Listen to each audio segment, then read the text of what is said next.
Good morning, good afternoon, good evening. Hope सब अच्छे होंगे। हम लोग अपने 4 लेक्चर पूरे कर चुके हैं। आज हमारा रेसिडेंशियल स्टेटस का आखिरी लेक्चर होने वाला है और इसी के साथ साथ हमारा आज रेसिडेंशियल स्टेटस खत्म हो जाएगा। आज का लेक्चर सबसे ज़्यादा इम्पोर्टेंट इसलिए होगा आप लोगों के लिए क्योंकि आज आप देखेंगे कि जो रेसिडेंशियल स्टेटस आपने इतने दिन से सीखा था उसको प्रैक्टिकली अप्लाई कैसे किया जाता है, कैसे कोई पर्टिकुलर इनकम को टैक्स किया जाता है। लास्ट क्लास में जहां तक मेरे को याद है, आपने वीडियोस अगर फॉलो किए होंगे और देखा होगा प्रॉपरली, तो मैंने आपको सब बताया था कि इनकम जो रिसीव्ड इन इंडिया होती है या जो इनकम अक्रूड या अराइज्ड इन इंडिया होती है वो एनआर और आर के लिए टैक्सेबल होती है और आरओआर की ग्लोबल इनकम टैक्सेबल होती है।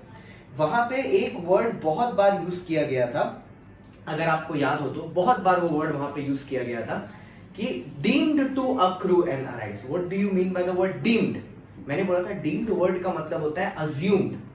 हम लोग ने डीम टू बी रिसीव का एक एग्जांपल देखा था कि मान लीजिए मेरे को पैसा, ठीक है, कहीं और पे रिसीव है। फॉर एग्जांपल अगर मैं सर्विसेज प्रोवाइड कर रहा हूं लंदन में, ठीक है, और मेरे को किसी इंडियन बैंक में पैसा पेमेंट हो गया है, so that will be deemed to be received in India, ठीक है। और अगर मैं एक्चुअली इंडिया में आके हैंड टू हैंड पैसा कलेक्ट कर लूं, that will be income received in India. Simple. अब आज हम लोग का मेन मुद्दा है समझने का, deem to accrue and arise का क्या मतलब होता है। रिसीव्ड का मतलब खत्म हो गया, अब अक्रू एंड अराइज पे हमारे आज की चर्चा होगी। आज की चर्चा बहुत ही इंटरेस्टिंग होने वाली है और सिर्फ एक सेक्शन के अराउंड हम लोग घूम रहे होंगे, सेक्शन 9। सेक्शन 9 का नाम ही है deem to accrue and arise. अच्छा, अक्रू का मतलब मैंने लास्ट डे बताया था, अक्रू का मतलब होता है अक्रूवल कॉन्सेप्ट, और जब मैं ड्यू बोलता हूं वो एक्चुअली उस दिन आपको पेमेंट मिलने की डेट है। जैसे सैलरी जितने दिन आप काम करते हैं हर डे ऑफ द मंथ वो अक्रू होते चला जाता है, मतलब आपका उस पर हक बनते चला जाता है। लेकिन आपका एम्प्लॉयर आपको मंथ एंड में ही सैलरी देता है, that is when the salary becomes due, ठीक है। और हमारा टैक्सेशन सिवाय 2 हेड्स ऑफ इनकम को छोड़ के, जो कि पीजीबीपी और इनकम फ्रॉम अदर सोर्सेज है, बाकी हमारी सारी इनकम अक्रूवल बेसिस पे टैक्सेबल होती है। Even salary is taxable on accrual basis. Just उसका टीडीएस जो टैक्स डिडक्टेड एट सोर्स होता है, बाद में आएगा बहुत, that is deducted on payment basis, ठीक है। अच्छा, आइए हम लोग आते हैं टैक्स की दुनिया में, शुरू करते हैं। अच्छा, लास्ट डे हम लोग ने यहां तक पढ़ के छोड़ा था।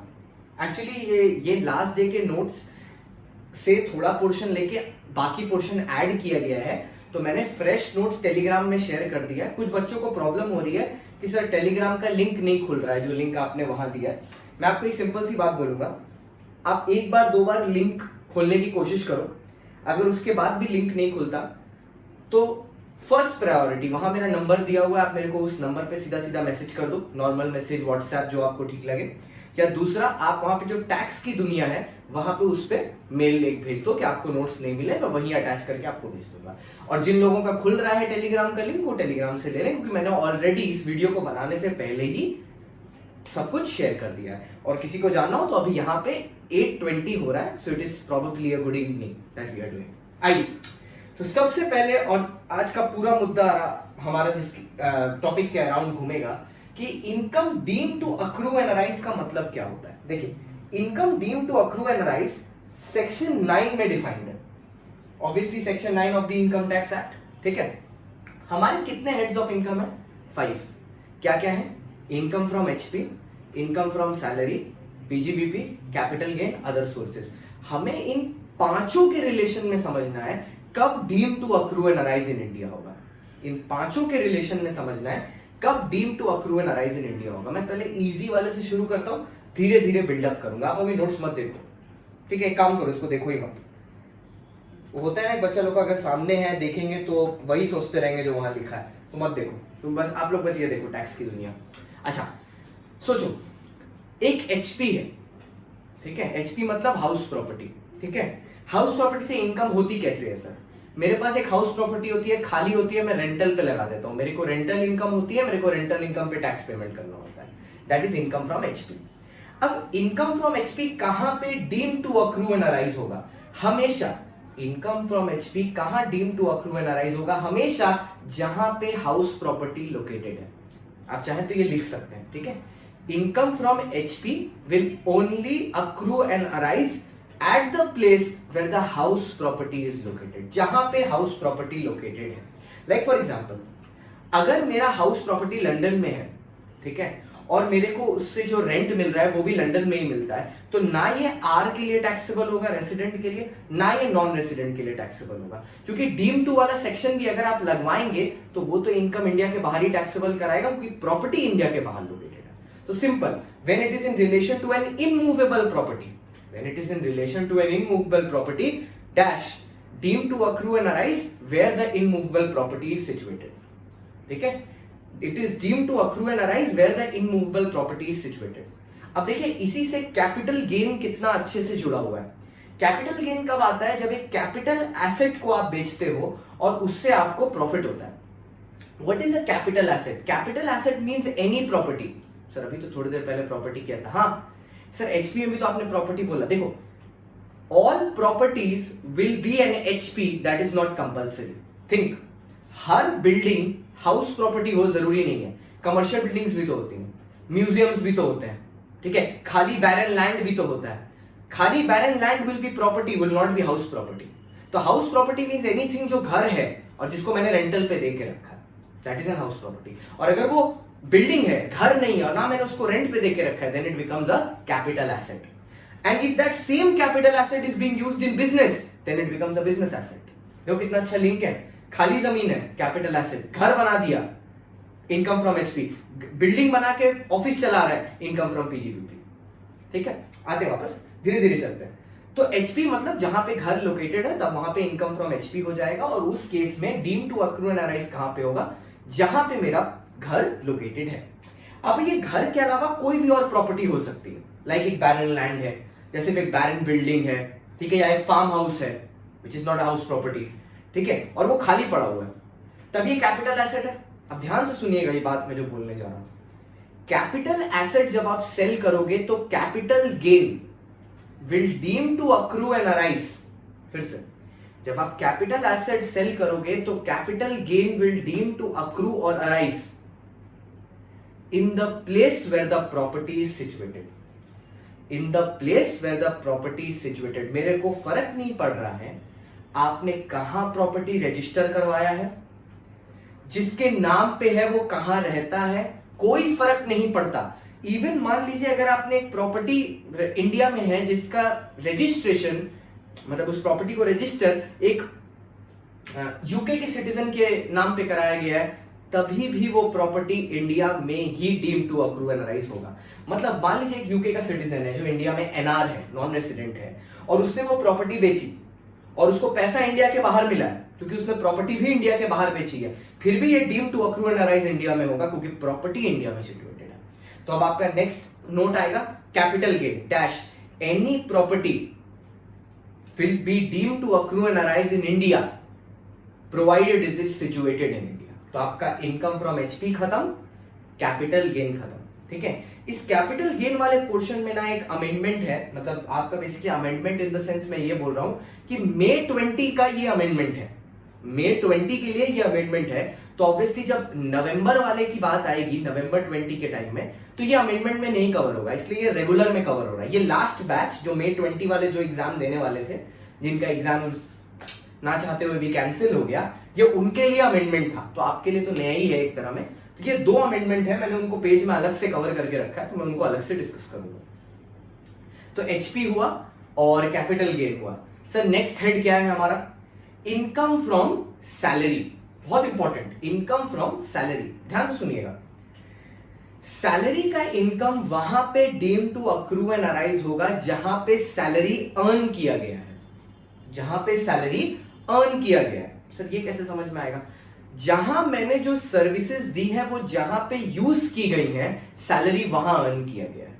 ठीक है, लाइक फॉर एग्जांपल देखो एकदम सिंपल तरीके से, आईबीएम के यूके के ब्रांच से एक पर्टिकुलर आदमी इंडिया आता है काम करने के लिए। ठीक है, इंडिया के आईबीएम वाले ब्रांच में वो यहां पे साल भर काम करता है, पर उसको सैलरी कहां से मिल रहा है? हेड ऑफिस से। अब क्या वो सैलरी वहां टैक्सेबल होगा कि यहां टैक्सेबल होगा? वो सैलरी यहां टैक्सेबल होगा, since the services which he has rendered has been used in India. ठीक है, तो सैलरीज के केस में the place where the salary is earned is taxable. मैं 2-4 बातें और बोलूंगा सैलरी के, आप पहले ये वाले बात लिख लीजिए, मैं फिर से रिपीट करता हूं। आप लिखिए सैलरी डैश दीजिए बगल में, deem to accrue and arise, salary dash deem to accrue and arise where the salary is earned, where the salary is earned. Next bullet point, ये जो रॉ के एजेंट्स होते हैं ना, जैसे आपने टीवी मूवीज वगैरह में देखा होगा, रॉ के एजेंट्स होते हैं, फिर आपको बहुत सारे पता होगा एम्बेसी में जो लोग बैठते हैं वो बेसिकली इंडियन सिटीजन होते हैं जो बाहर की कंट्री में इंडिया को रिप्रेजेंट कर रहे होते हैं, ठीक है। जैसे यूके यूएस में इंडियन एम्बेसी है, तो यहाँ के ही तो रिप्रेजेंटेटिव्स वहां जाके बैठते हैं, they are Indian citizen, now they are working for the government, their services are being rendered in US और यूके और respectively whichever country they are.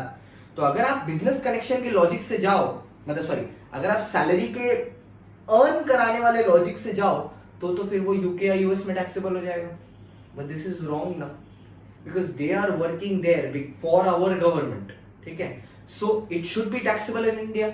इसलिए यहां सैलरी के अंदर एक अलग से एक्सेप्शन डाला गया कि if a person is working on behalf of the government representing the country in a different country, then his salary will be taxable in India, ठीक है। मतलब अगर गवर्नमेंट ऑफिशियल्स इंडिया के बाहर जाके काम करते हैं डेप्यूटेशन पे, उनकी सैलरीज इंडिया में टैक्सेबल होंगी, ठीक है। लेकिन एक बात, छोटी सी बात, उनको जो भी परक्यूजिट्स दिया जा रहा है ना, what is perquisite? Extra benefit.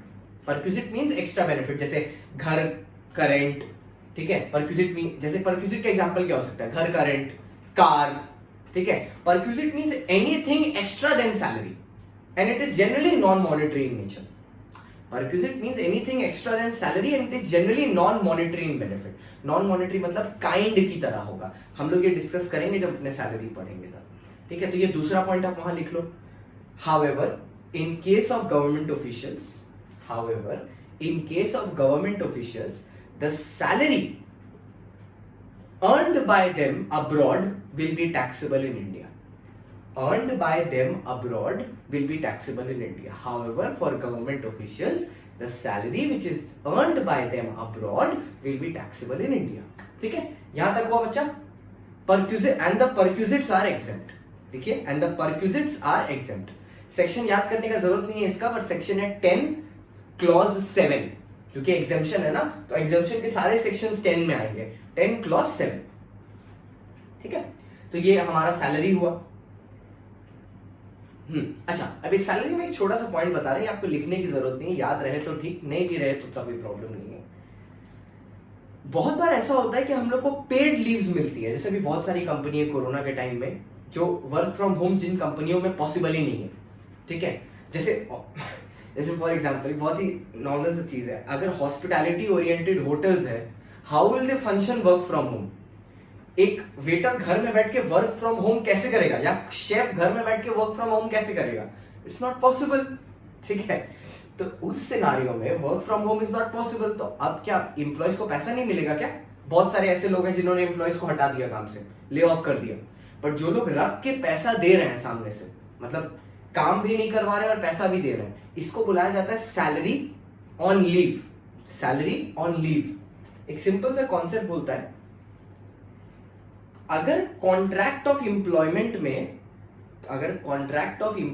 में हर एम्प्लॉयर एंड एम्प्लॉय के बीच में एक कॉन्ट्रैक्ट होता है, कॉन्ट्रैक्ट ऑफ एम्प्लॉयमेंट में अगर कोई बीच में लीव्स हैं, ठीक है, कॉन्ट्रैक्ट के दौरान बीच में कोई लीव्स हैं और उस लीव में भले ही वो इंडिया में है नहीं और इंडिया के बाहर ही क्यों ना चला गया, ठीक है, जैसे लीव सैलरी होता है ना, लीव सैलरी लेके आदमी घूमने जाता है बाहर। मान लो कि मेरा 2 महीना का लीव सैलरी मेरे को मिल रहा था, सपोज 80 + 80 1,60,000 और हम उस दौरान दुबई चले गए, ठीक है। तो पैसा तो हम दुबई में खर्चा किया और वो सैलरी मेरे को दुबई में रिसीव्ड होगा क्योंकि उस टाइम हम दुबई में। तो अब तुम क्या बोलोगे कि हम तो दुबई में था, मेरे को तो पैसा दुबई में मिला और सर्विसेज अर्न का कोई सवाल ही पैदा नहीं होता, कोई काम तो मैंने किया ही नहीं, तो ये तो दुबई में टैक्सेबल होगा। इसको रोकने के लिए क्या किया है कि अगर कॉन्ट्रैक्ट ऑफ सर्विस के दौरान आपको कोई भी सैलरी मिला, ठीक है, अगर वो कॉन्ट्रैक्ट ऑफ सर्विस के दौरान आपको कोई भी सैलरी मिला है and that services are to be rendered in India, the entire salary will be taxable in India. क्या बोला मैंने? अगर कॉन्ट्रैक्ट पीरियड के दौरान आपको कोई लीव्स मिला है और उसका आपको सैलरी मिल रहा है, तो जो लीव के दौरान आपका सैलरी है that will also be taxable in India since the other services are rendered in India. तो क्या क्या हुआ? एचपी हुआ, कैपिटल गेन हुआ, ठीक है, और सैलरी हुआ। पीजीबीपी बहुत ही सिंपल है, बिजनेस वाला बहुत ही सिंपल है। बिजनेस वाला एकदम सिंपल सी बात बोलता है, where the business is located, खत्म, एकदम सिंपल। पीजीबीपी इनकम कहां पे deem to accrue and arise होगा? Where the business is located. तो लिख लीजिएगा पीजीबीपी, लिख के पीजीबीपी लिखिएगा, डैश दीजिएगा, लिखिएगा where the business is located. तो पीजीबीपी के केस में क्या होगा? जहां पे भी बिजनेस लोकेटेड है। तो अगर इंडिया में लोकेटेड है तो इंडिया में, और इंडिया के बाहर है तो इंडिया के बाहर, ठीक है। अब इनकम फ्रॉम अदर सोर्सेज में ये इनकम वाइज बताता है, इनकम फ्रॉम अदर सोर्सेज में इनकम वाइज बताता है। जैसे कितनी इनकम बताता है? 4, डिविडेंड, ठीक है, interest, royalty, fee for technical service. Dividend, interest, royalty, fee for technical service. सबसे पहले डिविडेंड। डिविडेंड कंपनी को देख के पता चलेगा। अगर इंडियन कंपनी डिविडेंड दे रहा है वो हमेशा इंडिया में deem to accrue and arise होगा। अगर फॉरेन कंपनी डिविडेंड दे रहा है, याद है first day, foreign company dividend दे रहा है तो it will be deem to accrue and arise in foreign country, ठीक है। लेकिन अगर डोमेस्टिक कंपनी दे रहा है, याद है डोमेस्टिक कंपनी दोनों हो सकता है, अगर डोमेस्टिक कंपनी दे रहा है तो it will always be deem to accrue and arise in India. Dividend का 3 बात लिख सकते हैं आप। If paid by Indian company, deem to accrue and arise in India. Paid by foreign company, deem to accrue and arise in such foreign country. और last, if paid by domestic company, deem to accrue and arise in India, ठीक है। तो आप simple 2 point लिख लो, Indian company का अलग से लिखने का जरूरत नहीं है। डोमेस्टिक कंपनी है, accrue and arise in India, foreign company है, accrue and arise outside India, ठीक है। डिविडेंड खत्म। अब ये जो 3 इनकम मैंने बोली, royalty, fee for technical service और इंटरेस्ट, इनके बारे में मैं थोड़ी देर बाद बात करूंगा। अब इन 5 पॉइंट के अलावा deem to accrue and arise की डेफिनेशन में और एक वर्ड आता है। वो वर्ड बोलता है where the NR has a business connection in India. मतलब अगर एक एनआर का, हम लोग ये पूरा टॉपिक तो नॉन रेसिडेंट के पॉइंट ऑफ व्यू से ही पढ़ रहे हैं। हाँ, ये पूरा टॉपिक हम लोग deem to accrue and arise non resident के ही पॉइंट ऑफ व्यू से पढ़ रहे हैं। नॉन रेसिडेंट, रेसिडेंट, आरओआर के पॉइंट ऑफ व्यू से नहीं पढ़ रहे क्योंकि उसका तो ग्लोबल इनकम टैक्सेबल है, ठीक है। तो ये हम लोग एनआर के पॉइंट ऑफ व्यू से जब देखते हैं, तो अगर आप एनआर का पॉइंट ऑफ व्यू देखो तो वो बोलता ये है कि where there is a business connection in India, तो एनआर की income will deem to accrue and arise in India. अगर एक क्या है? Business connection. अब आपको नाम से समझ में आ रहा होगा बिजनेस कनेक्शन, ठीक है, कि उस एनआर के बिजनेस का कोई कनेक्शन इंडिया में हो। एकदम करेक्ट पकड़ रहे हैं आप, एकदम करेक्ट आप लोग समझ रहे हैं कि उस एनआर के बिजनेस का कोई कनेक्शन इंडिया में होना चाहिए। अब मैं थोड़ा सा इस पे रोशनी डालता हूं। बिजनेस कनेक्शन जो टर्म है ना, वो हमारे एक्ट में प्रॉपरली डिफाइंड नहीं है। हाँ, ये सच है, बिजनेस कनेक्शन जो टर्म है वो हमारे एक्ट में प्रॉपरली डिफाइंड नहीं है। हम लोग ने 2 एग्जाम्पल लेके बिजनेस कनेक्शन को समझा दिया। हमने बोला पहला कि अगर एक एनआर के लिए, अगर एक एनआर के बिजनेस के लिए एक आदमी है जो उसके एजेंट की तरह इंडिया में ऑपरेट करता है, अगर एक एनआर के बिजनेस के लिए उसका एक एजेंट है जो एनआर के बिहाफ पे इंडिया में ऑपरेट करता है, तो हम लोग ऐसा मान लेंगे कि एनआर की income is taxable in India and it is deemed to accrue and arise in India. कब? जब एक एनआर का एजेंट इंडिया में एनआर के लिए काम कर रहा है, ठीक है। इसमें और बातें हैं। दूसरा क्या बोलता है, अगर उस एनआर का इंडिया में, अगर उस एनआर का इंडिया में सब्सटैंशियल इकोनॉमिक इन्फ्लुएंस है। क्या बोला? अगर उस एनआर का इंडिया में सब्सटैंशियल इकोनॉमिक इन्फ्लुएंस है। वो सब्सटैंशियल इकोनॉमिक इन्फ्लुएंस क्या है वो हम लोग थोड़ी देर बाद डिस्कस करेंगे, ठीक है। अच्छा, अब सिंपल पहले हम लोग एजेंट पे थोड़ा रोशनी डालते हैं। ये क्या बोलता है? पहली बात, एजेंट कौन होगा एनआर का? ऐसा आदमी जो सिर्फ एनआर के लिए एजेंट की तरह काम कर रहा है। मतलब he should be functioning as an agent only for the NR. That is, ये उसका रेगुलर काम नहीं होना चाहिए एजेंट की तरह काम करना, ठीक है। जैसे जो स्टॉक ब्रोकर्स होते हैं, जो रियल एस्टेट के एजेंट लोग होते हैं, उनका तो रेगुलर काम ही है एजेंसी का। वो लोग एनआर के लिए अगर कोई काम करते हैं तब deem to accrue and arise नहीं माना जाएगा। There should be a person who should be solely working as an agent for the NR and he does not do it in the regular course of business. तो exact line catch up क्या है? That person who is working as an agent of the NR should not do it in regular course of business। बस इतना word आपको याद रखना है। उसका रोजमर्रा का धंधा ये नहीं होना चाहिए, रोजमर्रा का काम ये नहीं होना चाहिए, सिर्फ एनआर के लिए वो कर रहा होना चाहिए। ठीक है? और उसके पास कुछ पावर होनी चाहिए, जैसे वो कोई भी कॉन्ट्रैक्ट में एंटर कर सकता है एनआर के बिहाफ पे। ठीक है? एनआर के नाम पे, जिसपे वो एनआर की प्रॉपर्टी को बेच सकता है। कोई भी कॉन्ट्रैक्ट में एंटर कर सकता है एनआर के नाम पे, जिसमें वो एनआर के बिहाफ पे एनआर की प्रॉपर्टी बेच सकता है। या दूसरा, वो एनआर के बिहाफ पे, ठीक है, उसके गुड्स को स्टोर करता है। वो एनआर के बिहाफ पे उसके गुड्स को स्टोर करता है। या तीसरा, ठीक है, वो एनआर के बिहाफ पे ऑर्डर्स लेता है। जैसे देखो फॉर एग्जांपल अंडर आर्मर बोल के एक कंपनी है, ठीक है, फॉरेन कंपनी है, अंडर आर्मर बोल के कंपनी है। इसका एजेंट पता है कौन है? फ्लिपकार्ट। इसका एजेंट कौन है? फ्लिपकार्ट। क्योंकि Flipkart acts as an agent for that company because the company does not have direct business in India. Flipkart के थ्रू वो अपने गुड्स बेच रहा है। सेम विद अमेजॉन, ठीक है, सेम विद अमेजॉन। तो they are channelizing their product outside, ठीक है, क्योंकि उसका कोई रिटेल आउटलेट नहीं है। ठीक है? अब तुम रिटेल आउटलेट वाले से भी आप लोग सोच सकते हो। सोचो कोई फॉरेन कंपनी है, जैसे जारा हो गया, ठीक है, जारा का रिटेल आउटलेट्स साउथ सिटी में है, हम कोलकाता में इसलिए उस हिसाब से बोल रहे हैं, साउथ सिटी वगैरह में है, साउथ सिटी मॉल में। तो वो जो जारा का आउटलेट है, तो जारा का आउटलेट जो इंडियन आदमी चला रहा है, ठीक है, वो क्या है? एजेंट है उस पर्टिकुलर कंपनी का, जो बाहर से उसको प्रोडक्ट भेज रहा है और फिर वो यहाँ पे उसको बेच रहा है। तो ये एजेंसी रिलेशनशिप होगा। 3 केस में होगा, जब कॉन्ट्रैक्ट में एंटर करने का हक है और कॉन्ट्रैक्ट में प्रॉपर्टी ट्रांसफर करने का हक है। दूसरा, प्रोडक्ट स्टोर करता है एनआर के बिहाफ पे। तीसरा, प्रोडक्ट सेल करता है एनआर के बिहाफ पे। ठीक है? अच्छा, अगर एक इंसान एक साथ 2 लोगों के लिए काम कर रहा है, एक साथ 2 लोगों के लिए काम कर रहा है, ठीक है, तभी भी आप ये नहीं बोलोगे कि he is doing it on regular course of business. ठीक है? मैं क्या बोल रहा हूं, अगर एक आदमी 2 लोगों के लिए एट द टाइम काम कर रहा है, तो भी आप ये नहीं बोलोगे कि it is in regular course of business. ठीक है?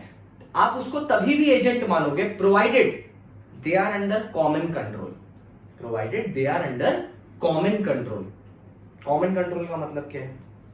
सपोज एक कंपनी है ए लिमिटेड, एक कंपनी है ए लिमिटेड। रुको मैं ये दिखा देता हूं आपको, थोड़ा सा दिखाते दिखाते समझाऊंगा तो बेटर समझ में आएगा। देखो इधर देखो, मिस्टर बी जो है वो एजेंट है, ठीक है।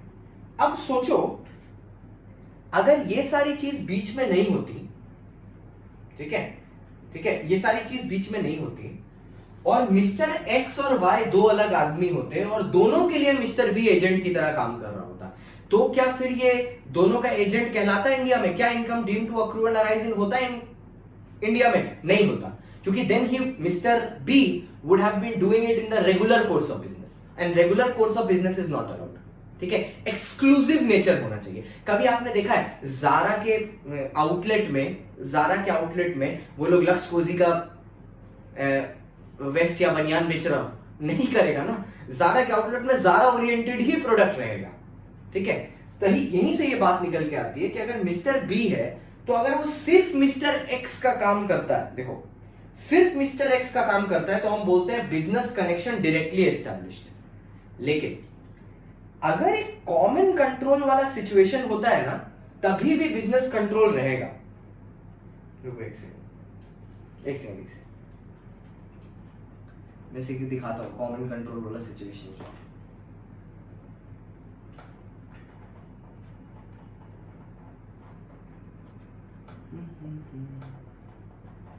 मेरा हाथ लग गया साइड से।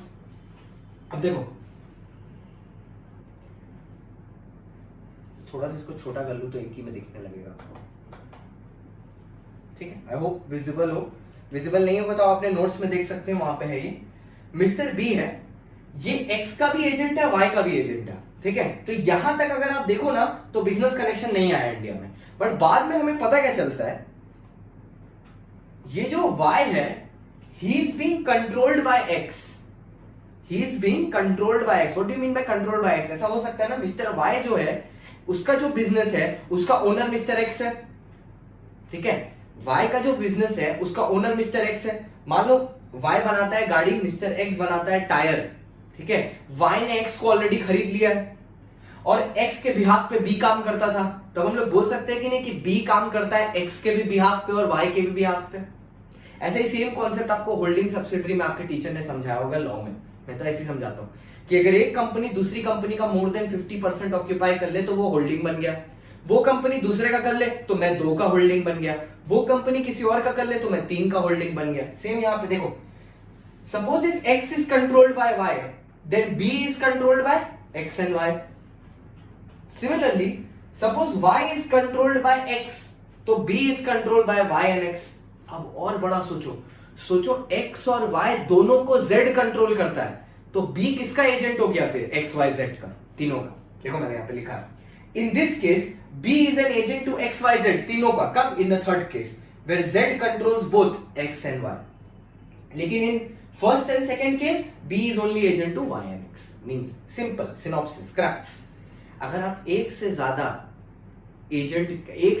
NR के एजेंट हैं, so those NR should have common control.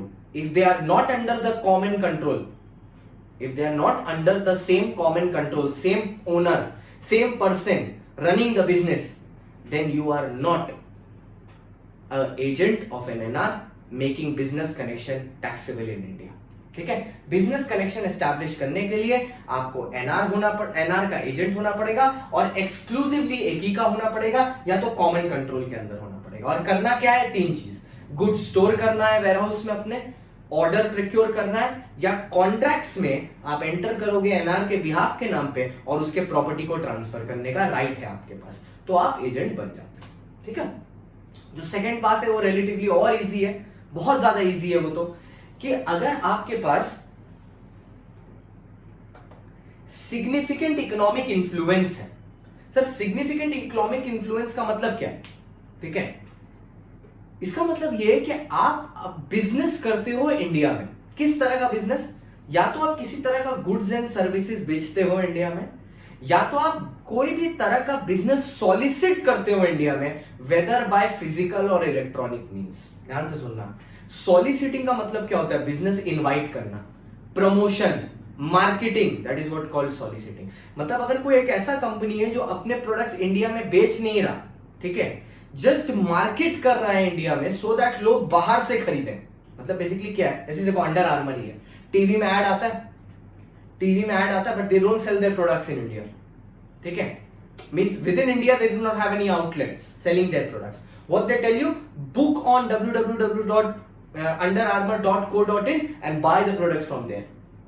ठीक है, now even they have substantial business in India and they will be taxable in India.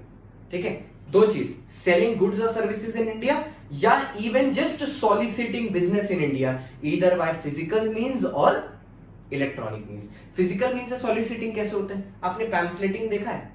Examination centre के बाद लोग पैम्फलेट बांटते हैं, ये एजुकेशन इंस्टीट्यूट है, ये एजुकेशन इंस्टीट्यूट है, that is called physical marketing. ठीक है, फिजिकल मार्केटिंग और physical soliciting business. Similarly we have now the aspect which is becoming very popular nowadays is digital marketing. ठीक है, digital marketing is a very, मेरे कुछ students लोग भी करते हैं, वेस्टेज और ऐसी एक दो कंपनी में वो लोग डिजिटल मार्केटिंग करते हैं। It's a very growing field. ठीक है, so there also you need to have knowledge of tax. obviously tax का knowledge हर जगह चाहिए आपको। ठीक है, मेरा सब्जेक्ट ही ऐसा है, दुनिया तो ऐसी नाम नहीं दिया ना मैंने, सोच समझ के दिया। दुनिया में कुछ भी करो ये करना पड़ेगा। ठीक है, जिस दिन पैसे कमाओगे उस दिन सरकार को उस पैसे पे हक बन जाएगा, सिंपल।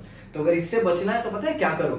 पैसे कमाना ही छोड़ दो, एकदम बेस्ट। आना संत महात्मा बन जाओ। लेकिन वो भी बता देता हूं, अगर संत महात्मा बन के भी कोई ऑर्गेनाइजेशन या ट्रस्ट खोला तो फिर से ये आ जाएगा। इससे बचना है, हिमालय चले जाओ बस, और कुछ नहीं, और कोई तरीका नहीं है इससे बचने का। तो सब्सटैंशियल इकोनॉमिक इन्फ्लुएंस यही है। अच्छा, इसमें एक वर्ड लिखा हुआ है as per such turnover as may be prescribed. अभी तक गवर्नमेंट ने कोई टर्नओवर प्रिस्क्राइब नहीं किया। सो अगर नॉर्मल लॉजिक से लेते हैं कि अगर कुछ भी बिजनेस है, कुछ भी सब्सटैंशियल अमाउंट का बिजनेस है, तो वो इंडिया में टैक्सेबल हो जाएगा। ऐसे बहुत जगह है कि गवर्नमेंट ने इसको ओपन रखा है, एज मे बी प्रिस्क्राइब्ड। आपको ये वर्ड बहुत जगह दिखेगा। एज मे बी प्रिस्क्राइब्ड का मतलब है कि यहां पे कोई लिमिट आएगी, अभी तक नहीं है। ठीक है, अब पता है आपको आज क्या हुआ है? अब अभी तक हम लोग ने अपना पूरा क्लास खत्म कर दिया। ठीक है, अब मैं आपको एक और बात बोलने जा रहा हूं, उसके बाद आज का पूरा क्लास का मटेरियल खत्म हो गया। मेरे को बस आपको यहां से पढ़ के दिखाना।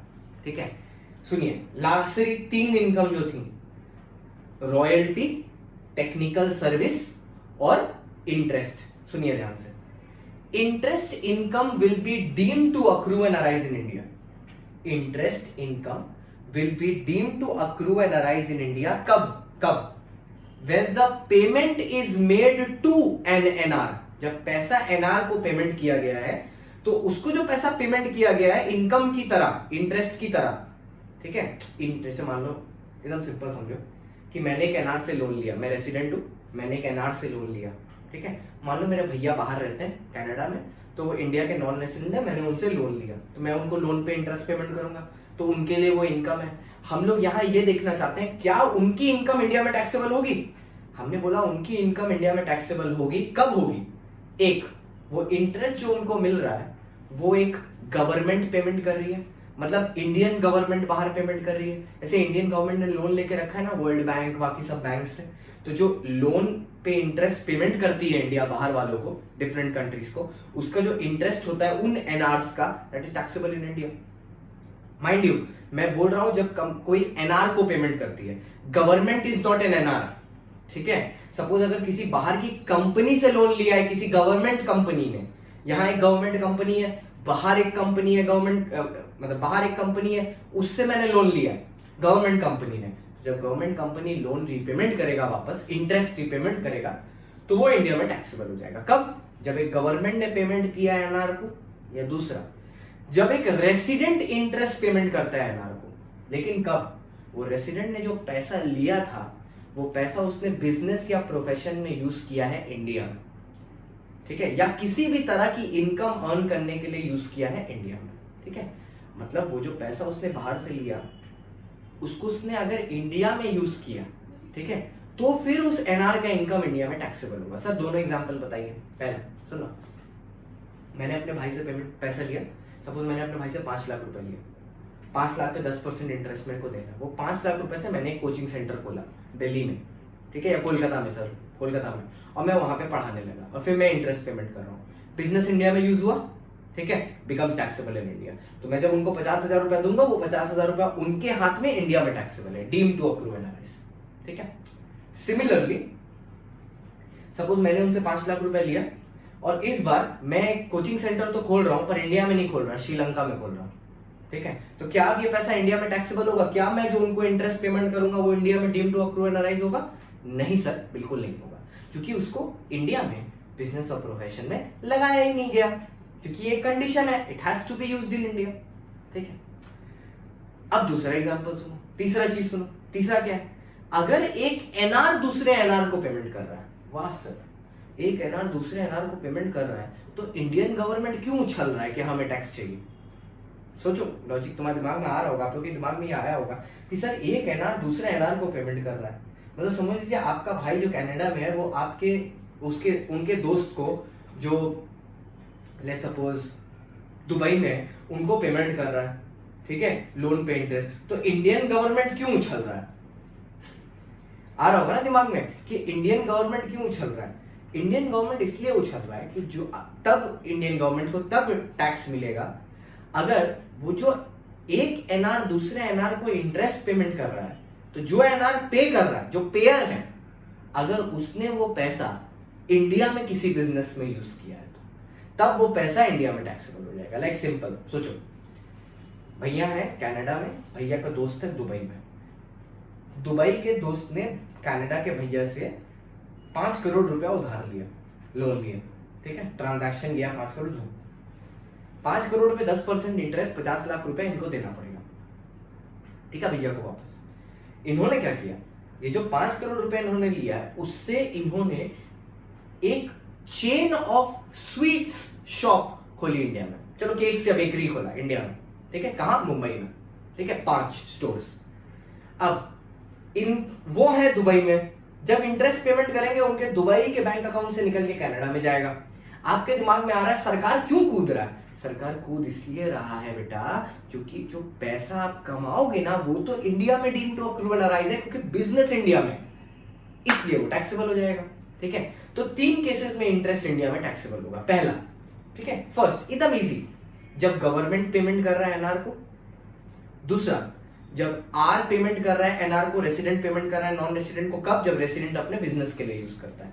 तीसरा, जब एक एनआर दूसरे एनआर को पेमेंट कर रहा है प्रोवाइडेड उस एनआर ने उस पैसे को बिजनेस या प्रोफेशन के लिए यूज इंडिया में किया। ठीक है, ये हो गया इंटरेस्ट खत्म। आपको पता है रॉयल्टी क्या है? सेम, या तो गवर्नमेंट दे रहा हो एनआर को या रेसिडेंट दे रहा हो एनआर को, रेसिडेंट ने यूज किया हो बिजनेस के लिए, या एनआर दे रहा हो एनआर को पर वो रॉयल्टी का जो पेमेंट किया है वो अपने बिजनेस पर्पस के लिए किया। रॉयल्टी क्या होता है? रॉयल्टी तब आप पेमेंट करते हो जब आप किसी का कोई कॉपीराइट या पेटेंट सामान यूज करते हो। ठीक है, जैसे ये था ना, ये वो मूवी बनी थी 3 इडियट्स 5.1 बुक के ऊपर, तो वो रॉयल्टी पेमेंट करते हैं राइटर को। ठीक है, क्योंकि उसकी स्टोरी ली गई है। तो सपोज मैंने किसी को रॉयल्टी पेमेंट करना है क्योंकि मैं उसका प्लान ले रहा हूं। फॉर एग्जांपल, ये एक लंदन में बहुत अच्छी फ्रूट्स एंड शेक्स की दुकान है। ठीक है, it's known as London shake. Suppose I want to set up a branch of London shake in India. ठीक है, I will buy their name because you can not do it illegally. ठीक है, we'll buy their name and I have to pay for that name which is known as royalty for using their brand। जैसे आज के date में अगर आप Domino's का brand खरीदना चाहते हो, मतलब एक आउटलेट डोमिनोज का लगाना चाहते हो, तो 5 करोड़ रुपए आपको सिर्फ देना होगा, 5 crore rupees, just Amazon Domino's का नाम खरीदने के लिए। This is the rate. अब मेरे को ये रेट कैसे पता है? कुछ दिन पहले हम और मेरे दोस्त लोग ये बात कर रहे थे, क्यों ना डोमिनोज खोला जाए, जैसे ऐसी मजाक में। ठीक है, तो 5 करोड़ रुपए का वैल्यूएशन उस टाइम पे हम लोगों ने निकाला था, जिस उस नाम का। ठीक है, तो सपोज मैंने लंदन शेक्स का नाम खरीदा और मैं मुंबई में ये सेटअप किया मैंने लंदन शेक्स। ठीक है, अब यहां से मैं जो भी इनकम कमा रहा हूं मेरे को रॉयल्टी पेमेंट करना है क्योंकि it is used for business और profession in India, I will pay royalty. Similarly take me to be an NR. ठीक है, फिर मैं दुबई चलता हूं।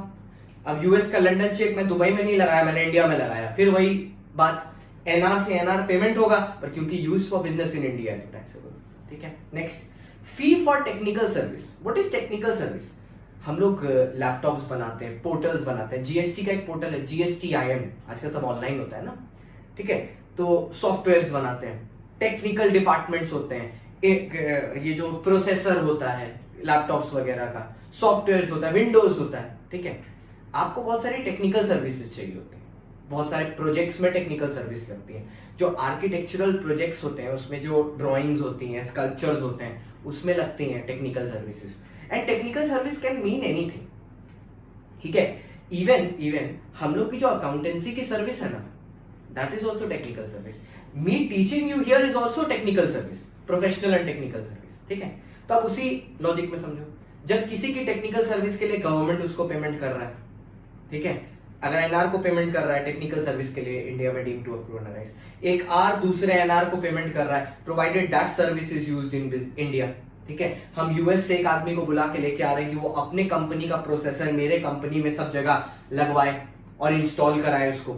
ठीक है, so then the income will be taxable in India. Similarly NR to NR, Canada to Dubai, ठीक है, but the business is being used in India, same taxable in India. ठीक है, तो इसी के साथ हमारा royalty, interest, fee for technical service भी खत्म। अब ऑन शॉर्ट बेसिस हमारा पूरा कॉन्सेप्चुअल स्टडी से आज का क्लास ओवर हो चुका है, रेसिडेंशियल स्टेटस खत्म हो चुका है। अब हम लोग देखेंगे नोट्स एक बार। ठीक है, मैं वही सारी चीजें याद दिलाऊंगा जो मैंने आज सारी बात कर ली है। ठीक है, आपको एक रिवीजन हो जाएगा, पढ़ाते पढ़ाते ही रिवीजन हो जाएगा। ठीक है, और उसके बाद हम लोग कुछ सम्स करेंगे, then we will close for the day. आइए देखते हैं। आज मैंने ये नया तरीका सोचा पढ़ाने का। जनरली क्या होता है, नोट से रेफर करते रहते, तो कभी कभार क्या होता है बीच में कंसंट्रेशन चला जाता है, इसलिए मैंने आपको आज स्टार्टिंग में नोट्स दिखाए नहीं। ठीक है, आइए देखिए, income deemed to accrue and arise in India under section 10 कब? When income is through any business connection in India. ठीक है, एक हुआ बिजनेस कनेक्शन, थ्रू और from any property in India. ठीक है, प्रॉपर्टी इन इंडिया बोला, आपके दिमाग में क्या आ रहा होगा? एचपी और सीजी। ठीक है, सो इसमें आप एचपी लीजिए अपने माइंड में। नेक्स्ट, थ्रू और फ्रॉम एनी एसेट और source of income in India, asset capital asset, CG capital gain. Through transfer of a capital asset situated in India. ठीक है, ऊपर वाला जो है ना सोर्स ऑफ इनकम, अच्छा ऐसे लिख लो, अगर आपने ये नोट्स प्रिंट किया हो या अगर आप कॉपी में लिख रहे हो, आप ऊपर वाले बी के सामने एचपी लिख लो, सी के सामने आप क्योंकि सोर्स ऑफ इनकम लिखा है वहां पीजीबीपी लिख लो, और जो डी है उसके सामने आप कैपिटल एसेट लिखा हुआ है तो वो कैपिटल गेन ही होगा। Will be, would be deemed to accrue and arise in India. फिर हम लोग देखेंगे बिजनेस कनेक्शन का मतलब क्या। बिजनेस कनेक्शन हम लोग समझते हैं टू पॉइंट ऑफ व्यू से। टू पॉइंट ऑफ व्यू से क्या है ये? First point of view, if an agent is acting on behalf of an NR having rights to, क्या राइट है? कंक्लूड कॉन्ट्रैक्ट्स ऑन बिहाफ, उसके बिहाफ पे contract conclude कर सकता है, मतलब खत्म कर सकता है, एग्जीक्यूट कर सकता है। Place the role as a principal in such contract. देखो, जो एजेंट होता है, जो काम करता है, वो एजेंट जिसके लिए काम करता है वो प्रिंसिपल। तो हम लोग जब जब प्रिंसिपल बोलेंगे मतलब एनआर, अभी तक इस वर्ड में क्या बोला? Any person who has the power to get into a contract on behalf of the principal is an agent. ठीक है, और वो एजेंट काम क्या करता है?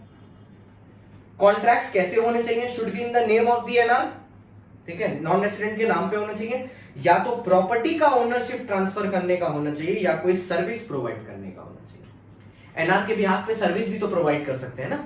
एनआर के बिहाफ पे एजेंट सर्विस प्रोवाइड कर रहा है, आफ्टर सेल सर्विस। ठीक है, मान लो एनआर एसी बनाता है, एजेंट उसको बेचता है, और एजेंट ही रिस्पॉन्सिबल है आफ्टर सेल सर्विस के लिए भी, तो there also there is an agent relationship. Son हो जाएगा SON, N से नेम, O से ओनरशिप, S से सर्विस। तो S से सर्विस, O से ओनरशिप और N से नेम, एक्रोनिम टाइप का, सबको ये याद है। Next, maintains the stock of goods on behalf of the NR. Next, secures order for the NR. फिर if the NRs are under common control, agent relationship still exists। ये मैं आपको already समझा चुका हूं। ठीक है, ये तो मैंने आपको ऑलरेडी समझा दिया। कॉमन कंट्रोल का मतलब क्या होता है? ये है कॉमन कंट्रोल, ये है कॉमन कंट्रोल। ठीक है, ये देखिए, वही फिर मैंने वो बात लिख दी। However, a person acting as an agent in the normal course of business is not covered। Normal course of business, बच्चे लोग, वो कवर्ड नहीं होगा। आगे नेक्स्ट, सिग्निफिकेंट इकोनॉमिक प्रेजेंस। ठीक है, where the transactions are carried out by NR dealing in goods and services, या तो soliciting business by physical और digital means, सिंपल, या physical या digital means से business solicit कर रहा है। हाँ, अच्छा, ये जो बिजनेस कनेक्शन से जब इंडिया में इनकम टैक्सेबल होगा तो सिर्फ आप उतना ही इनकम इंडिया में टैक्सेबल करोगे जिसका बिजनेस कनेक्शन इंडिया में है। जिसका बिजनेस कनेक्शन इंडिया में नहीं है उसको मत लेके आ जाओगे। मान लो उस एसी वाले केस में, ठीक है, उसने वर्ल्ड वाइड एसी बेचा है, उसका टर्नओवर है 12,000 करोड़, ठीक है, और इंडिया में बेचा है 2 करोड़, तो इंडिया में सिर्फ 2 करोड़ टैक्सेबल होगा, ना कि पूरा 12,000 करोड़। ठीक है, both for first and second only the income of the NR would be taxed in India which results from business connection in India। Simple सी बात, जो बिजनेस कनेक्शन से रिजल्ट होता है। अच्छा, ये कुछ एग्जांपल्स दिए हुए हैं। ये एग्जांपल्स क्या चीज के हैं? जो इनकम है, एनआर की इनकम है, बट इंडिया में टैक्सेबल नहीं होगी, क्योंकि इन केसेस में हम लोग ने ये डीम किया है कि बिजनेस कनेक्शन नहीं है। नॉर्मली हम लोग क्या डीम कर रहे थे कि कनेक्शन है, यहां हम लोग क्या डीम कर रहे हैं कि बिजनेस कनेक्शन नहीं है। अगर बिजनेस कनेक्शन नहीं है तो क्या deem to accrue and arise हो सकता है? नहीं, क्योंकि deem to accrue and arise का डेफिनेशन क्या बोलता है? हम तो तब आएंगे जब बिजनेस कनेक्शन हो। तो अगर बिजनेस कनेक्शन ही बाय बोल के चला गया तो डीम टू अक्रू अराइज भी उसी के साथ चला जाएगा। क्या चीजें हैं? खाली आपको नाम देखने एक बार, थ्योरी पर्पस मैंने लिख दिया यहाँ पर। Goods which are purchased meant for export, मतलब कोई एनआर इंडिया में सिर्फ सामान खरीद रहा है जिसको वो दूसरी कंट्री में एक्सपोर्ट करना चाहता है। मान लो हम इंडिया में आए हैं, वेस्ट इंडीज के हम रेसिडेंट हैं, इंडिया से सामान खरीद रहे हैं श्रीलंका भेजने के लिए। Next, collection of news in India, transmission outside India. News India से कलेक्ट करना है, जैसे इंडिया में कोरोना वायरस कैसे चल रहा है, क्या सिचुएशंस है, न्यूज इंडिया से कलेक्ट कर रहे हैं, ट्रांसमिट इंडिया के बाहर कर रहे हैं। ठीक है। नेक्स्ट, कोई मूवी शूट हुआ इंडिया में, कोई फॉरेन मूवी इंडिया में शूट हुआ, ऐसे वो था ना, क्या नाम है, slum dog millionaire. Shooting India में करो, ठीक है, कोई दिक्कत नहीं है, इंडिया में टैक्सेबल नहीं होगा, प्रोवाइडेड अगर कोई इंडिविजुअल आदमी शूटिंग कर रहा है तो ना तो वो इंडियन रेसिडेंट होना चाहिए, या ना इंडिया रेसिडेंट होना चाहिए, ना सिटीजन होना चाहिए। अगर एक फर्म कर रहा है, उसका कोई भी पार्टनर ना तो इंडियन रेसिडेंट होना चाहिए, ना इंडियन सिटीजन होना चाहिए। अगर एक कंपनी कर रहा है तो उसका कोई भी शेयर होल्डर ना तो इंडियन सिटीजन होना चाहिए, ना रेसिडेंट होना चाहिए। मतलब दूर दूर तक फिल्म बनाने वालों का कोई नाता रिश्ता नहीं होना चाहिए इंडिया से। जैसे उस मूवी को इंडिया में बिजनेस कनेक्शन माना गया था। रीजन क्या है, उसमें अनिल कपूर काम कर रहा था, उसमें अनिल कपूर जी काम कर रहे थे, और अनिल कपूर क्या है, इंडियन सिटीजन भी हैं। उस ईयर में इंडियन रेसिडेंट रहे हो ना या ना रहे हो, ये दोनों बात बोलता है, इंडियन सिटीजन और इंडियन रेसिडेंट, तो it will be taxable in India. अब किसी के दिमाग में एक और चीज आया, सर जो फॉरेन का मूवीज इंडिया में रन करता है उस पर रेवेन्यू होगा इंडिया में? ऑब्वियसली होगा, क्योंकि यहाँ पे शूटिंग का बात लिखा है, शोकेसिंग का बात नहीं लिखा हुआ है, ठीक है। तो एवेंजर्स जो यहाँ पे चलाया था उसमें जो भी इनकम होता है उस पर सरकार को टैक्स मिलेगा। और ये लास्ट एक तो है कि activities which are confined to, please read the word confined, which are limited to display of rough diamonds, मतलब माइनिंग के बाद जो रफ डायमंड्स निकलता है उसको अगर म्यूजियम में रख के डिस्प्ले के लिए रखा है, सिर्फ डिस्प्ले के लिए, तो उससे जो इनकम हो रही है जैसे म्यूजियम की टिकट आना जाना की, तो अगर फॉरेन कंपनी वो कर रहा है तो इट विल बी एक्सेप्टेड। सिर्फ डिस्प्ले, अगर हम उसको रिफाइन करके बेचना शुरू कर देता है फॉरेन कंपनी, तब उस पर टैक्स लगेगा, सिर्फ डिस्प्ले पे नहीं, ठीक है। अच्छा, ये दो अमेंडमेंट है। पहला अमेंडमेंट, ठीक है, पहले क्या होता था, इसके अमेंडमेंट के पहले क्या होता था, इंडिया में आप अगर रिलेटिव नहीं है, ठीक है, और एक आदमी दूसरे आदमी को 50,000 से ज्यादा का गिफ्ट देता है एक साल में, तो वो रिसीवर के हाथ में टैक्सेबल होता है। क्या बोला मैंने, इंडिया में अगर कोई इंसान दूसरे इंसान को जो कि रिलेटेड ना हो 50,000 से ज्यादा का गिफ्ट देते हैं तो वो गिफ्ट इंडिया में टैक्सेबल है। लाइक सपोज ऐसे समझ लो कि मेरा बर्थडे हुआ, ठीक है, मेरे दोस्तों ने, ऐसा कभी नहीं होगा, ठीक है, जनरली इतने अच्छे दोस्त नहीं होते, कि मेरे दोस्तों ने मेरे को सब मिला के 1 लाख रुपए कैश दिया। अब दोस्त तो रिलेशन में नहीं, बोले नहीं सर मेरा भाई जैसा है मेरा दोस्त, एक्चुअल रिलेशनशिप में तो नहीं आते, ठीक है। तो ये जो 1 लाख रुपए पूरा का पूरा मेरे को मिल रहा है ना, ये पूरा टैक्सेबल होगा। पहले प्रोविजंस ये थे कि अगर एक एनआर एक आर को गिफ्ट देता है, मतलब बाहर से, मेरे भैया कनाडा में हमको यहाँ गिफ्ट देते हैं, ठीक है, मतलब भैया नहीं रखते हैं, मान लो मेरा एक दोस्त है जो यहाँ से कनाडा चला गया, ठीक है, और वो वहां से मेरे को गिफ्ट भेजता है। प्रोविजन क्या था पहले कि अगर एक एनआर आर को गिफ्ट भेजता है, एनआर आर को भेज रहा है कनाडा से यहाँ आ रहा है इंडिया में, तो अगर वो 50,000 से ज्यादा है तो रिसीवर के लिए टैक्सेबल होगा, मतलब मेरे को उस पर टैक्स चुकाना पड़ेगा, ठीक है। लेकिन अगर मैं इंडिया के बाहर गिफ्ट भेजता हूं, उस केस में एक्ट साइलेंट था, कुछ नहीं बोलता था कि टैक्स लगेगा कि नहीं लगेगा, एनआर को कुछ नहीं बोलता था, साइलेंट था। मे वाले अटेम्प्ट के लिए एक अमेंडमेंट आया 2019 फाइनेंस एक्ट में कि अब अगर एक रेसिडेंट एक नॉन रेसिडेंट को गिफ्ट देता है, मतलब इंडिया से कनाडा गिफ्ट जा रहा है, और अगर वो गिफ्ट 50,000 से ज्यादा है इन वैल्यू, ठीक है, प्रोवाइडेड वो लोग रिलेटिव ना हो, तो वो जो गिफ्ट है वो इंडिया में टैक्सेबल है एनआर के हाथ में। It will be deemed to accrue and arise in India and it will become in taxable in India. अब फेयर हो गया, दोनों तरफ से हो गया, मैं भी भेजूं 50,000 से ज्यादा तो तेरे लिए यहाँ टैक्सेबल, और तुम भी मेरे को भेजो तो मेरे लिए 50,000 से ज्यादा हो तो मेरे लिए भी टैक्सेबल। और एक बार देख लेते हैं, any gifts more than 50,000 made to an NR by R shall be deemed to accrue and arise in India and the same would be taxable in India। और ये गिफ्ट किस तारीख के बाद से? 5 जुलाई 2019 के बाद से। सर जो पहले दे चुके हैं उन पे कोई चेंजेस नहीं होगा बच्चा, सिर्फ नया एक्ट हमेशा प्रोस्पेक्टिवली आता है, अगर रेट्रोस्पेक्टिवली आना होता है तो बता देता है, ठीक है।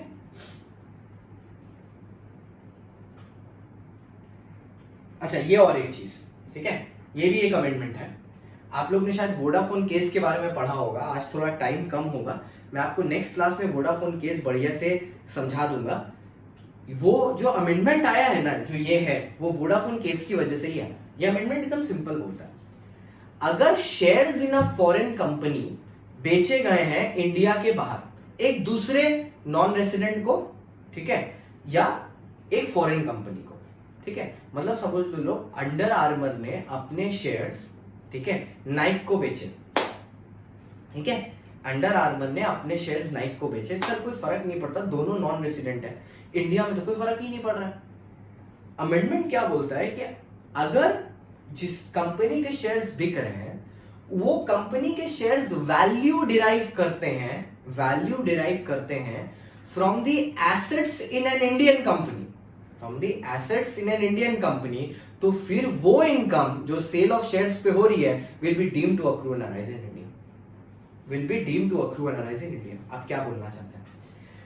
सपोज अंडर आर्मर जो कंपनी है वो एक इंडियन कंपनी को ओन करती है, ठीक है, वो एक इंडियन कंपनी को ओन करती है। लेट्स सपोज वो एक इंडियन कंपनी को ओन करती है जो इंडियन कंपनी स्पोर्ट्स गुड्स ही बनाता है, थोड़ी देर के लिए XYZ लिमिटेड समझ लो, ठीक है, और उस इंडियन कंपनी में जो एसेट्स हैं वो ओन करती है अंडर आर्मर।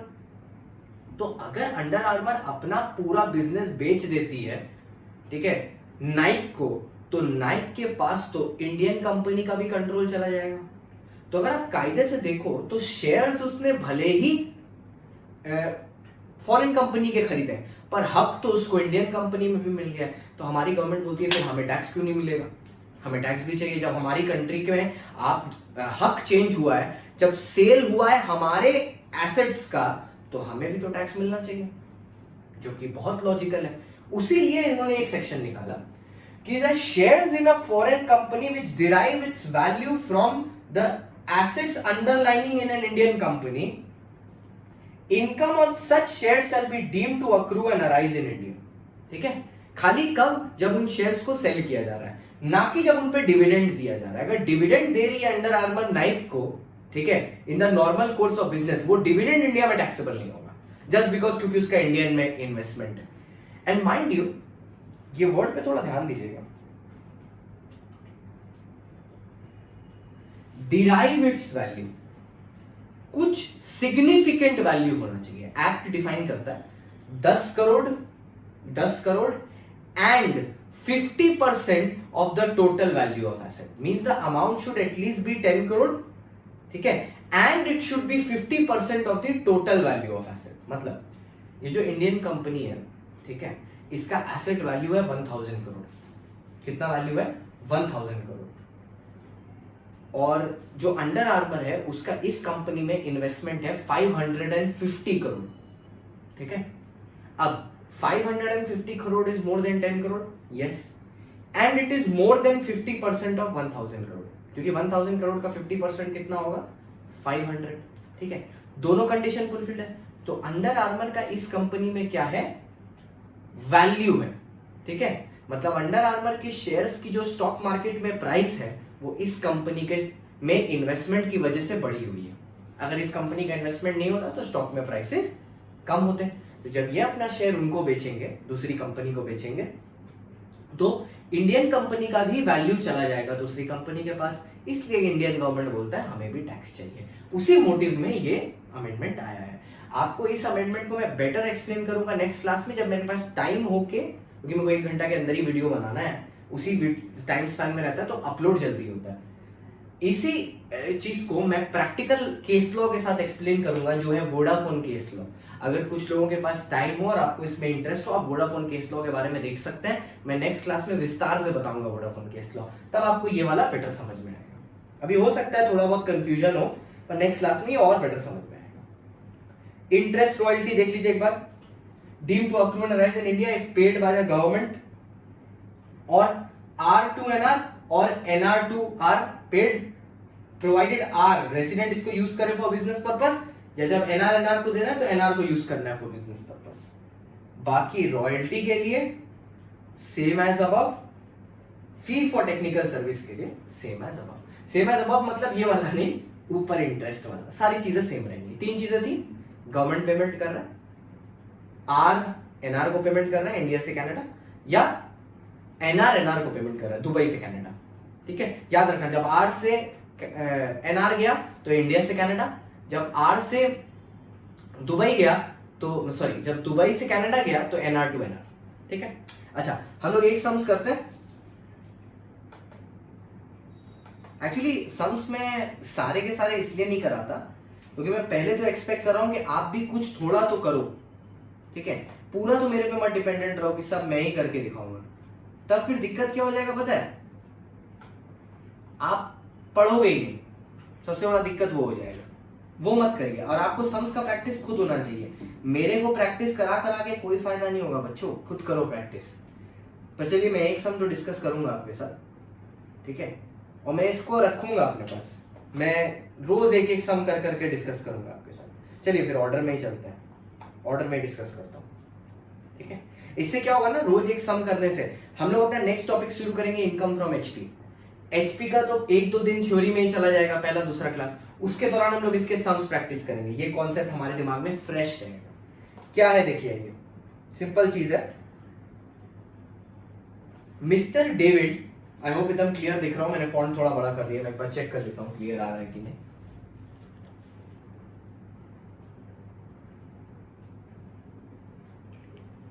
हाँ अभी क्लियर आ रहा है।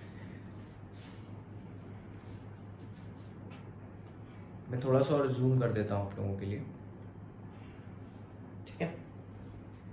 क्या बोल रहा है, Mister David age 40 years, a government employ, देखो गवर्नमेंट एम्प्लॉय है, serving in the Ministry of External Affairs, left India for the first time on 31/3/2019। ये फर्स्ट टाइम इंडिया को छोड़ के गया है 31/3/2019 due to his transfer to the High Commission of Canada. ध्यान से देखिए, he did not visit India any time during the previous year 1920। अब इससे आपके दिमाग में क्या हिट करता है, लास्ट डे वाला, अगर 1920 में वो कभी इंडिया में नहीं आया है तो क्या वो रेसिडेंट होगा, 61A कंप्लाइड होगा? नहीं होगा, क्योंकि एक भी दिन नहीं आया तो 182 डेज कैसे हो सकता है। और दूसरा 60 डेज भी नहीं होगा। क्यों नहीं होगा, क्योंकि एक भी दिन नहीं आया तो 60 डेज कैसे होगा। तो पहली बात तो ये हो गई कि ये इंसान क्या है, नॉन रेसिडेंट। पहले आपने ये डिसाइड कर लिया। अब नॉन रेसिडेंट है तो इसकी कौन सी इनकम इंडिया में टैक्सेबल होगी, income received in India, income accrued in India, ठीक है। Income deem to received in India, deem to accrued and rise in India, दोनों डीमिंग और दोनों एक्चुअल्स, यही टैक्सेबल होगी। अब मैंने यहां पे आपको एक बात बताई थी अभी थोड़ी देर पहले सैलरी में, अगर आपको याद हो तो, अगर मैं एक इंडियन सिटीजन हूं और गवर्नमेंट के लिए इंडिया से बाहर जाके काम कर रहा हूं, जैसे देखो यहां पे भी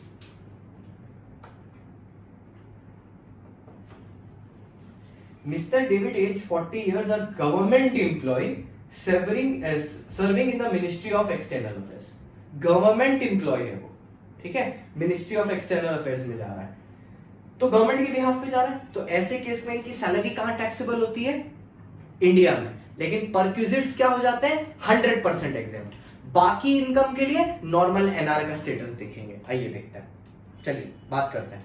salary 5 lakh fully taxable in India होगा, क्योंकि ये एनआर तो है, ठीक है। फर्क नहीं पड़ता सैलरी रिसीव कहां हुई है, अगर आप गवर्नमेंट के बिहाफ पे काम कर रहे हैं तो it is assumed that the salary has accrued in India, ठीक है, and it has been earned in India, तो ये taxable.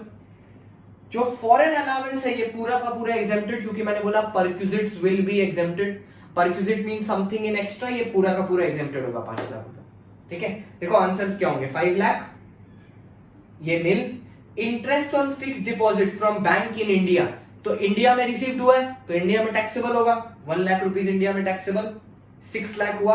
Next, income from agriculture in Pakistan. अब किसी के दिमाग में आ रहा है एग्रीकल्चर इनकम तो एग्जेम्प्ट होता है, पर वो उस केस में होता है जब एग्रीकल्चर लैंड इंडिया में हो, ये तो पाकिस्तान में है, तो एग्रीकल्चर लैंड क्योंकि पाकिस्तान में it will be taxable in India, ठीक है। अब देखो कब टैक्सेबल इन इंडिया होता, अगर वो रिसीव्ड इन इंडिया होता। क्या यहाँ पे लिखा है, नहीं। So we will say that income from agriculture in Pakistan, since it is accrued in Pakistan and we are assuming that it is received in Pakistan as well, this will not be taxable in India, क्योंकि India में पैसा आया ही नहीं और वो NR है। ROR होता तो सब टैक्सेबल हो जाता, इसको छोड़ के, फॉरेन अलाउंस को छोड़ के। Next, income from house property in Pakistan. House property कहाँ है, पाकिस्तान में। अक्रू ना राइज कहाँ हुआ, पाकिस्तान में। वी विल अज्यूम रिसीव कहाँ हुआ, पाकिस्तान में। इंडिया में टैक्सेबल होगा, नहीं। तो कौन सी इनकम इंडिया में टैक्सेबल हुई, 5 लाख ये और 1 लाख ये। इसका आंसर क्या होगा, 6 लाख रुपीज ओनली, ठीक है, 6 लाख रुपीज ओनली। ठीक है, अच्छा ये सम्स हो गया आज। तो जैसे है ना, compute gross total income for the assessment year 2021, तो the gross total income will B 6 lakh rupees.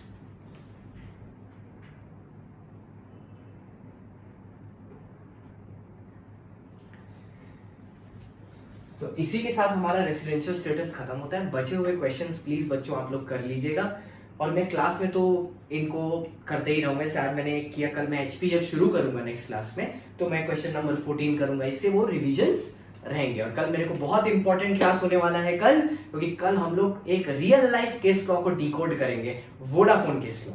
ठीक है, हम लोग देखेंगे कैसे वोडाफोन ने टैक्स प्लानिंग की और कैसे हमारे सुप्रीम कोर्ट ने टैक्स प्लानिंग को नलीफाई किया।